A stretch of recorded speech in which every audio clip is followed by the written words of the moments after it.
Recording in progress. Good evening, everyone, and welcome to a special meeting of the Madera City Council, Wednesday, June 11th, 2025, here at 7:24, City Clerk Gonzalez. The Madera City Council meetings are open to the public. This meeting will also be available for public viewing and participation through Zoom.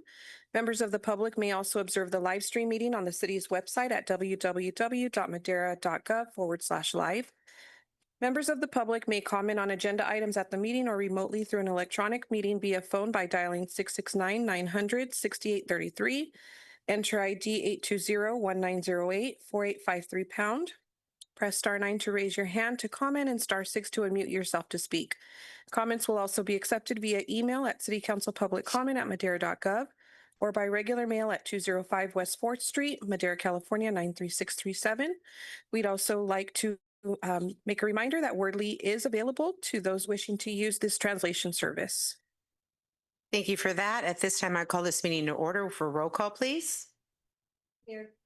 Mayor Gallegos. Here. Mayor Pro Tem Rodriguez. Here. Councilmember Zachariah. Here. Councilmember Montes is absent. Councilmember Evans. Here. Councilmember Mejia. Here. And Councilmember Villegas. Here.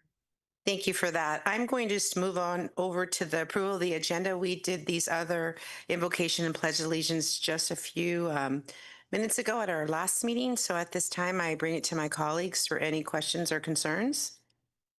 I'll go ahead and approve the agenda. Mr. President. Second. Okay, I have a first and a second. All those in favor say aye. Aye. Those opposed? Motion passes unanimously. Next item, City Clerk. Is public comment. Members of the public shall have an opportunity to address the City Council regarding matters on this agenda at the time the agenda item is called, and speakers should limit their comments to 3 minutes. Perfect. At this time, I open it up for public comment. I see no one in the chamber. How about online or on Zoom? We have none, Mayor. Perfect. I will close public comment at this time and move on to the next item.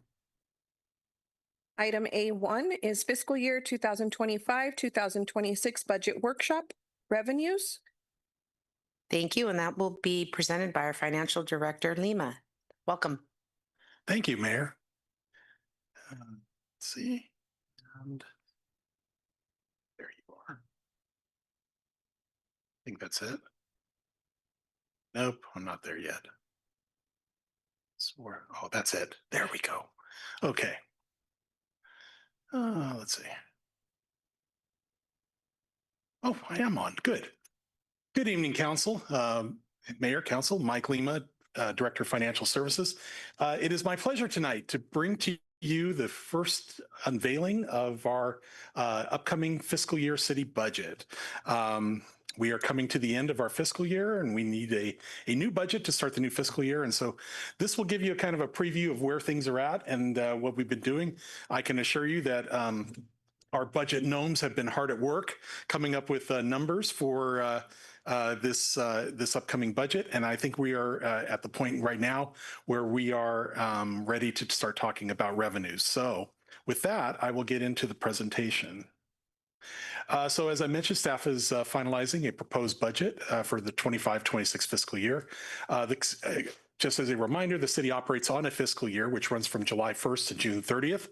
And the goal is to have an adopted budget by July 1st of basically about 20 days from now is when we plan to have an adopted budget.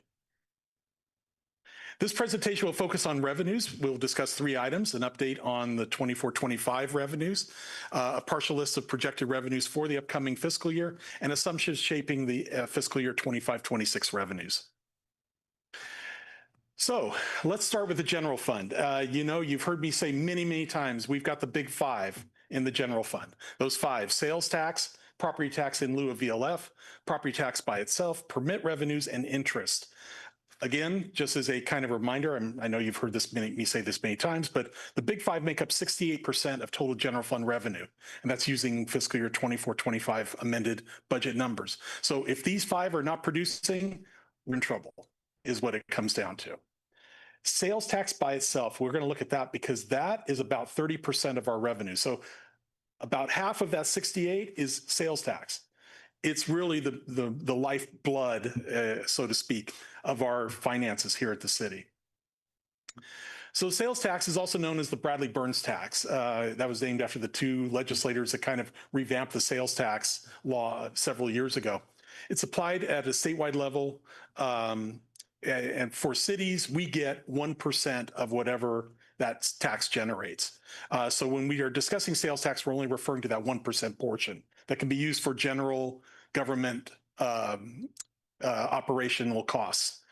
It's added to that, we add the various city sales taxes. So you have Measure K, that's a 0.5%. We add it to that. We get that money. Measure R, which is a cannabis sales tax, we get that as well.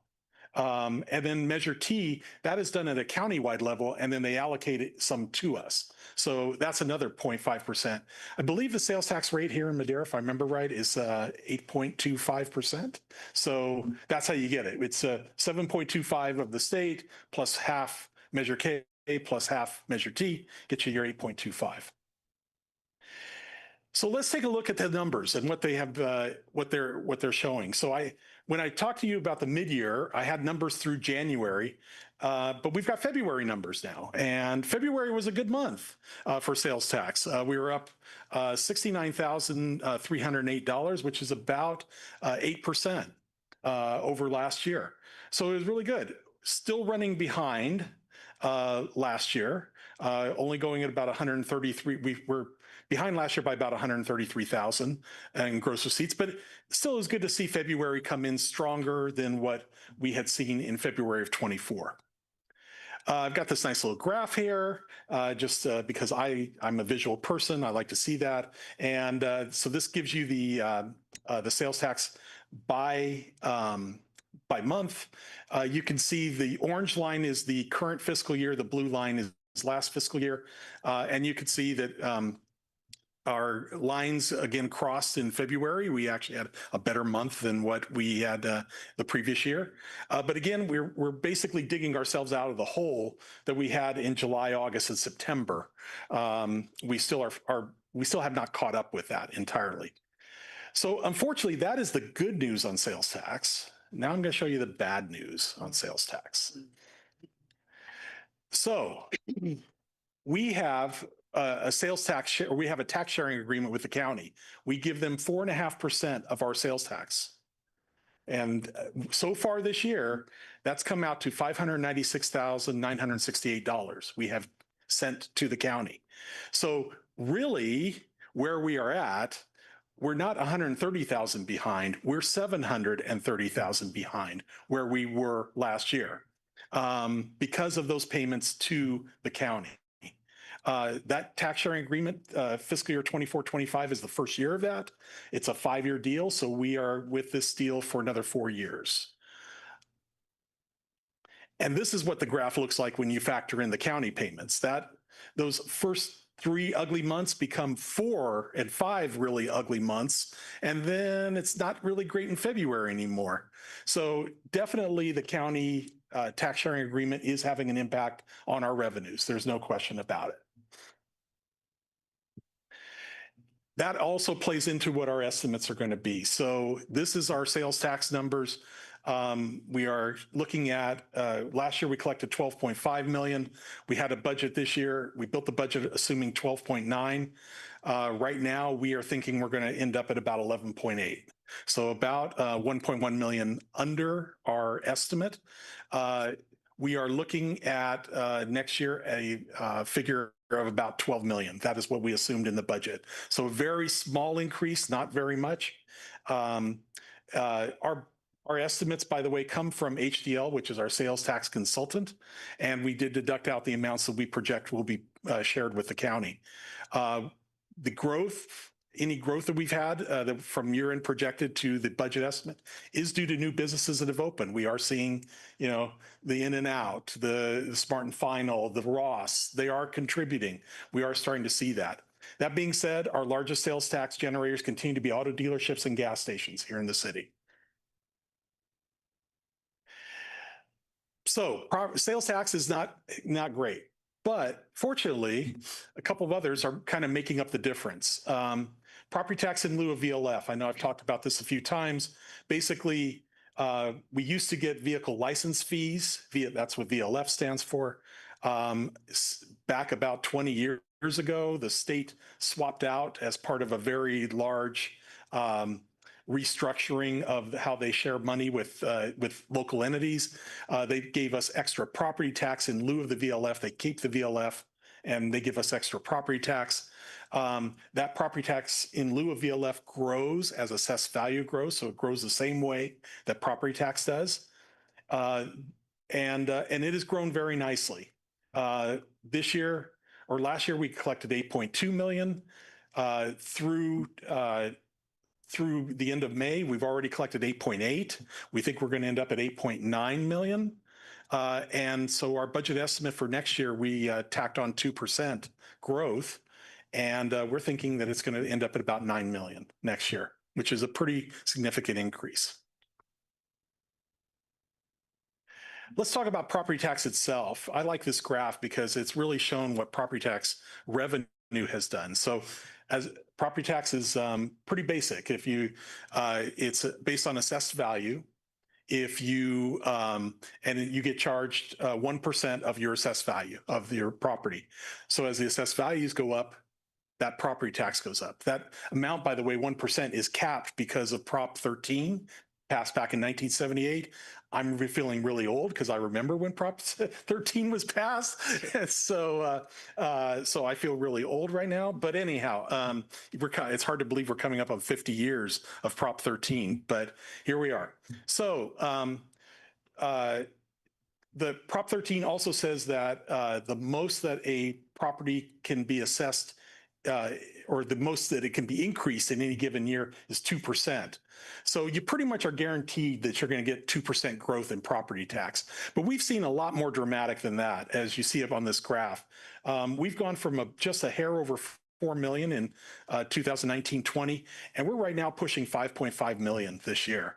So that's quite a significant increase in property tax. So it's more than just the Prop 13 assessment. We're seeing higher home values here. We're seeing new development, and it's all showing up in the property tax numbers that we're getting. So fiscal year 23-24, we collected 5.2 million. Our budget was built assuming 5.3. Through today, or through the end of May, we've collected 4.8.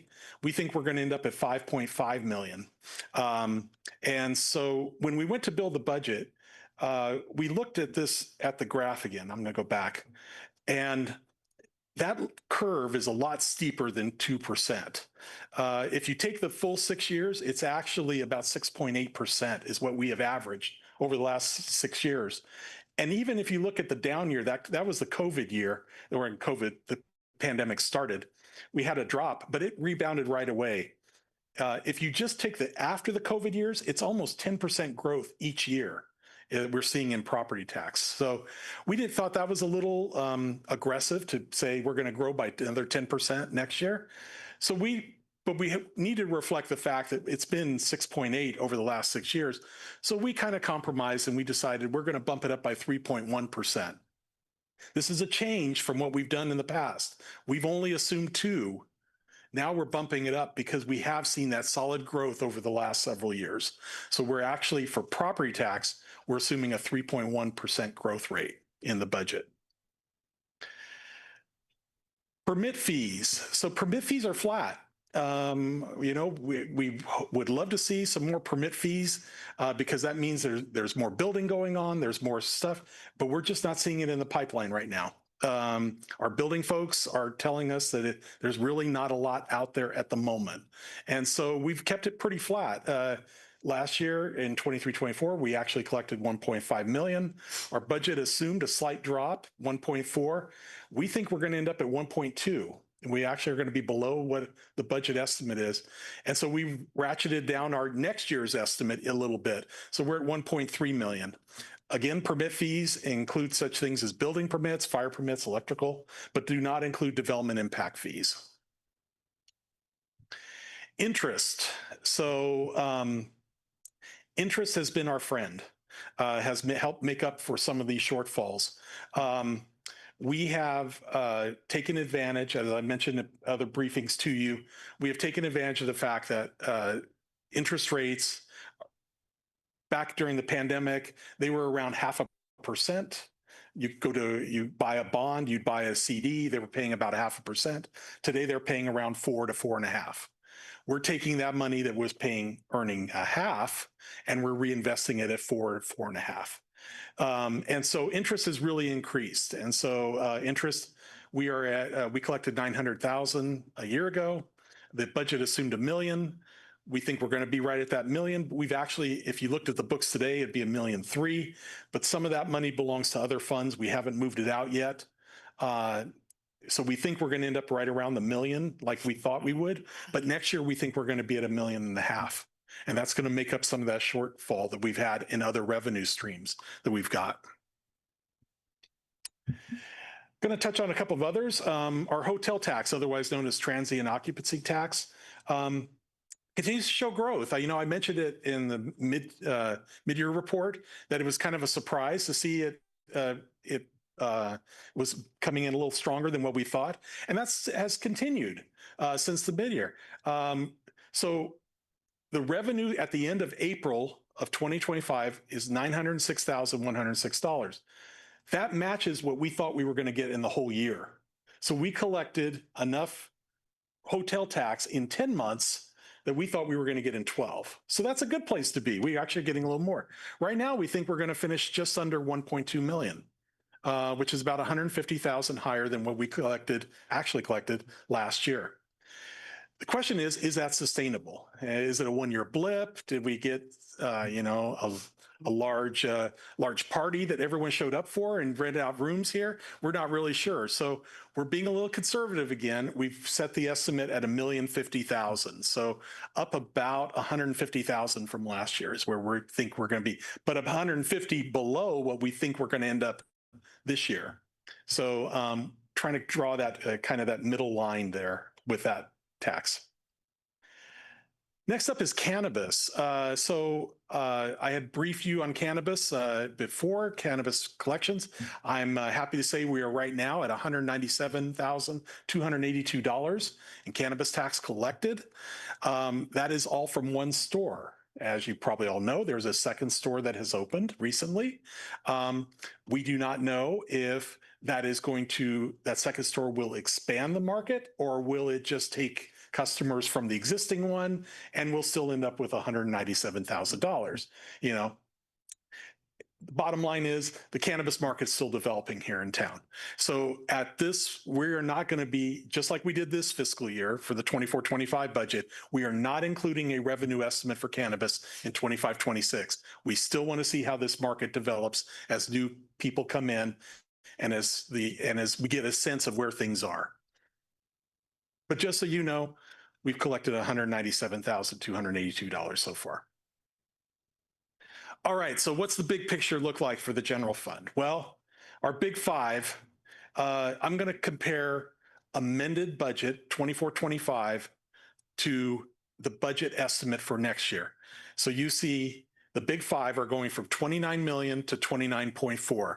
That's pretty small, only $400,000 increase. That's not a lot.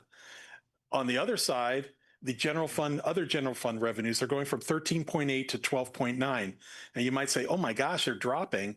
Yes and no, because in that 13.8 was $1 million of carryover, where we tapped into the piggy bank in order to draw it down. So really it's 12.8 to 12.9 is really what we're doing.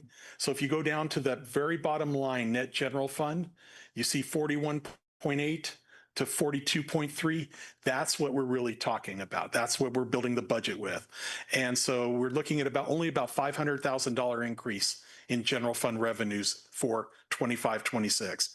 It's very small given the size of our general fund. It's actually about 1.1%, which is pretty low.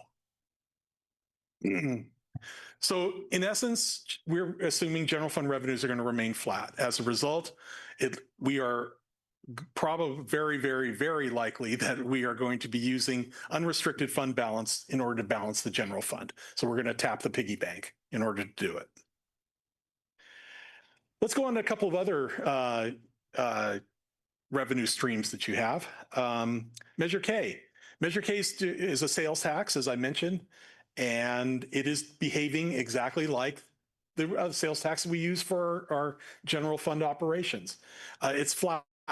We're going from we dropped it slightly from the 24-25 amended. We're going 23-24, we collected 7.2. We built the budget assuming 7.4.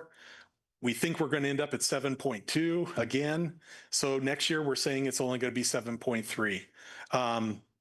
These numbers show fire and police allocations combined. Fire and police each receive half of this amount. Our utilities are showing some growth. They're all growing, which is good. We've got, again, I'm comparing amended budget to budget estimate. Water's going from 12.6 million to 13.2. Sewer's going from 12.9 to 13.3, and solid waste from 11.8 to 12.3. Small increases, but still we're seeing increases, again, because of the rate increases that were adopted by council a few years ago. We're starting to see that in these numbers as well. Some other revenue that I know is talked about frequently, CDBG. We are going to be getting $989,791, which is $269 exactly higher than our FY24-25 allocation. We are going to, as part of the budget, we're going to bring to you, we're going to propose that that amount gets split as follows. City administration, 177,900 roughly. Outside agency support, about 168,000. We're going to propose some of the money goes to further improvements at the Centennial Park Pool for 413,000, and then our ongoing sidewalk repair program for $230,000. Home monies, I've come up here several times, mentioned, we are now a project jurisdiction, or I should say program jurisdiction recipient, meaning that we get an allocation directly from the federal government instead of as a pass-through recipient from the state. Our allocation for the upcoming year is $353,557, which is actually $18,500 lower than the first allocation we got. But when we add last year's the previous allocation plus the upcoming one and the one-time match payment we made, we're going to have at the end of 25-26 almost $854,000 of home monies that can be used for rental assistance programs, rehabbing houses. There's a lot of different things we can use it for, but that's a nice pot of money. We're starting to get up there in that pot of money. Want to bring up the golf course, Councilmember Rodriguez's favorite that I wanted to bring to our attention. In 23-24, we collected $347,214. The amended budget was $200,250. Our actuals through the end of May, $226,325. We think we're going to finish at $235,000 of revenue. We do have a decrease in the estimate. I'll explain why in a little bit, but you might be wondering, well, why did we collect so much money in 23-24? What's a big drop? We had $120,000 of transfers from the general fund. So that's general fund subsidy that's baked into those numbers. And so when you take that out, it's really a lot less. It's like 227 versus the numbers that you're seeing today. Golf course has seen very strong growth in green fee revenues, going from $98,208 in 2023-24 to $111,325, and that's through the end of May. So that's about a 13% increase in green fees, and those are charged every round. So that means more people are playing the golf course. We're seeing a lot, about 13% more rounds are played, which is really great that we're seeing that. So if we're seeing that, why did we cut the budget estimate? Well, because we're not, again, a theme that keeps popping up. Is it sustainable? That's the big question. You know, same thing with hotel tax, same things with a lot of these. Is it sustainable? So we're being cautious. It's higher than the amended budget, but it's lower than what we are seeing so far because we don't know if it's sustainable. That being said, per council direction, any monies left over after paying golf course expenses are to be budgeted in capital. We are going to be bringing, as part of the budget, a recommendation to budget $126,152 for capital, which is about $10,000 higher than what you've got in this year's budget. So we're putting money into capital for the golf course for next year. So the takeaway, the overall trend is clear. There's minimal growth in 25-26 revenues when compared to 24-25. And consequently, the 25-26 budget will not contain many new programs or initiative, except for having one-time expenses such as deferred maintenance paid for by fund balance. So normally I would end the presentation here, but I decided to add a postscript. A bit of hope is what I'm labeling. So with that, I'm going to go back very quickly. Sorry for the slideshow. I notice all you were paying attention to me very closely, and I appreciate that. Thank you for your attention. So this is back again, this sales tax graph, which we talked about earlier. It goes through the end of February, and that's kind of what we used when we built the budget, was actuals through February. But 2 weeks ago, we got the March numbers. So keep this in mind. Take a look here at this. And now we're going to go see what March did. As I go through, there's March. That's March. March was up 300,000 over last year. It's about a 27% increase over last March. To put it in another term, I told all of you at the mid-year that December of 2024 was the largest single month of sales tax receipts in the city's history. March was the second largest in the city's history. So we had a very, very good March. But why? We don't know why. We think it's part of the new businesses. Anecdotally, we've heard some people did a lot of buying before tariffs kicked in. So we're seeing maybe that's part of it. Our consultant, HDL, is looking into this and going to be getting back to us with a report. But I just wanted to bring it to your attention. We had a really, really good March. And it's not baked into the numbers. We are hopeful, we are crossing our fingers that this is a trend. Because if you look, December, February, and March have all been bigger than last year. That's 3 out of the last 4 months have been bigger than their counterparts from a year ago. If you go back a little further, October was actually bigger than the previous year, October. So that's 4 out of 6 months have been bigger than the previous year. And that kind of feels like a trend, but we're not sure yet. Is it one-time stuff? What's going on? So we're going to be again, really cautious. We don't want to get way out in front and claim, yes, this is the new normal. I think our approach is just kind of wait and see right now. And I think that's going to be the real theme for this budget going forward, is just kind of wait and see how some of these trends develop, because there's a lot of promising tidbits out there, but we don't know, is that sustainable? And that's really the issue that we're at. So now that truly is the end of the presentation, and I am very happy to answer any questions you might have about what I've talked to you about. Thank you very much. Thank you, Financial Director Lima. That was a great report, and thank you for that tidbit of hope. And at this time, I'll bring it back to my colleagues for any questions, and I have Mayor Pro Tem Rodriguez. Thank you, Mayor Gallegos. Director Mike, thank you again. Director Lima, appreciate the presentation. You always put it in a very palatable presentation where we can taste it, digest it, and say, you know what, thank you, appreciate that. So I'm going to go backwards only because this is what I wrote, but just so that we're fresh on the last thing you said regarding the March numbers for sales tax.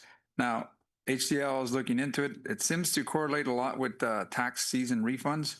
But do we have an idea of where that sales tax is concentrated? Is it in hospitality? Is it in retail sales? Is it in, how do we get those numbers to kind of get an idea of where we're concentrating that big boost? HDL, our sales tax consultant, will break it down by industry and actually down to the business level. So we will get that. I don't have it right now.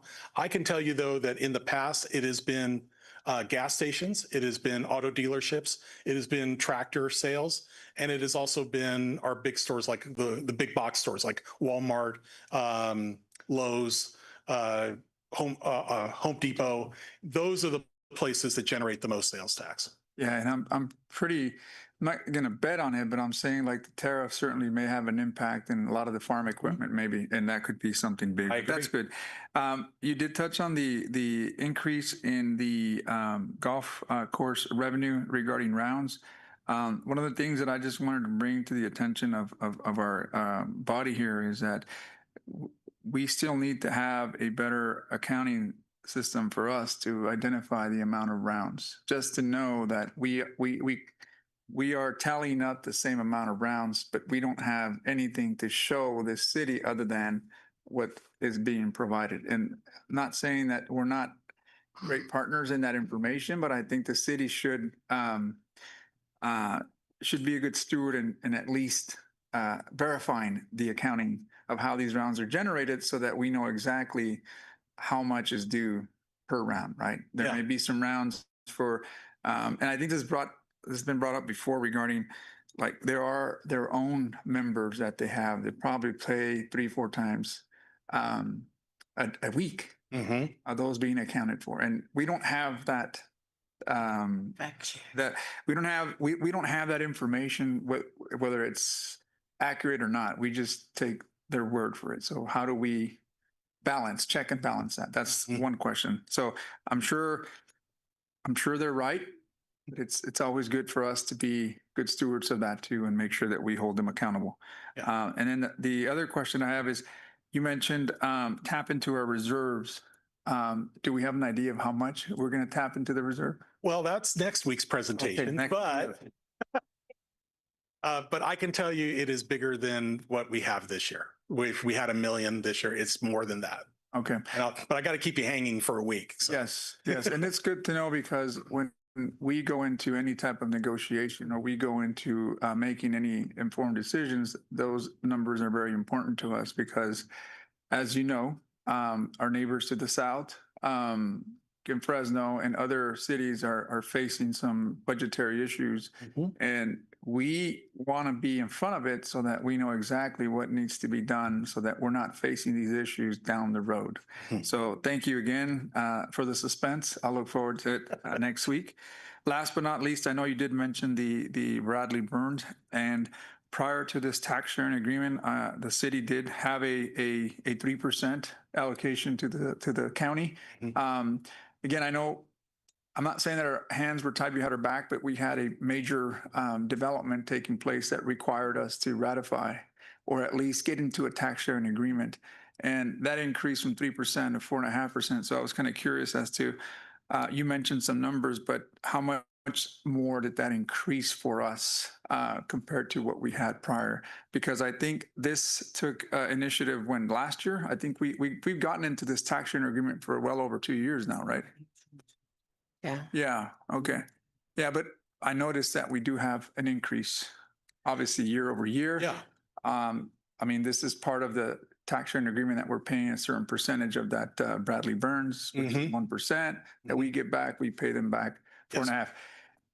I knew what the 3% equaled, and during that time when we had that tax sharing agreement, we kind of figured it was going to be anywhere between 200 to 300,000 more for that 1.5% increase. I'm not sure if that was correct or not. Yeah, that sounds about right. Because I mean, if you go from 3 to 4.5, you expect it to go up about 50%, and so that would be about 200 to 300,000. And I think that's what you're seeing right now. Okay. Yeah. Yes. And again, I'm not saying that makes up for the property taxes, because obviously property taxes have been, well, I mean, just the high increase in value increases the assessments as well, alongside the additional 2%. So we made up on that to cover some of this, but we're still looking at a shortfall at the end of the year. Yeah, absolutely. I mean, so you have to put in mind though that sales tax is 12 million, property tax is 5. So even if you're going up 10% in your property tax, if your sales tax is going down, you've got a lot more ground to make up because it's just so much bigger.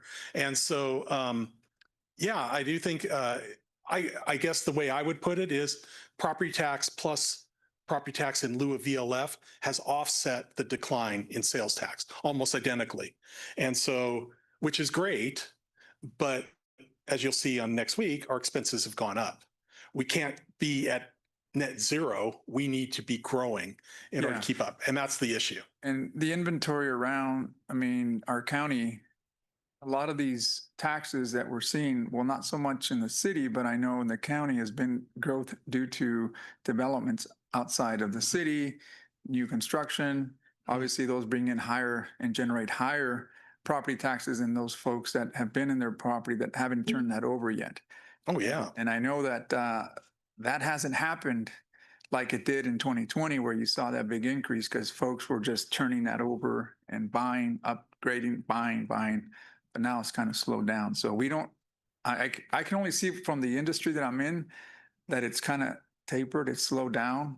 And I don't know that we can see a sign of relief that you're going to see a lot of turnover in homes here, especially with sales to increase the property taxes in the next year or so. Well, at least in my industry, we don't see that.